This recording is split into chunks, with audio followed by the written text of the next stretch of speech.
Пришла на работу первым делом, проверять, орхидею, потому что мне вчера подписчица на YouTube написала, что орхидея сдохнет из-за того, что мы ее положили вот в коробочку с мхом, что ей там будет жарко, сыро и вообще. Орхидея у меня потеряла корни и тургор.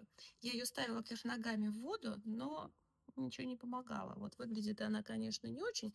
Хуже ей точно не стало. Мне кажется, более зеленый стал новый корешок. Вчера он был такой прям никакущий, за ночь вырос.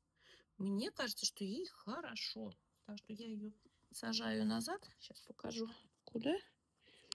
Вот так она будет. Видно? Вот так она будет в мху. И тут не скучно. И друзья. В общем, вот так. Все нормально с орхидеей. Мы не первый год плаваем.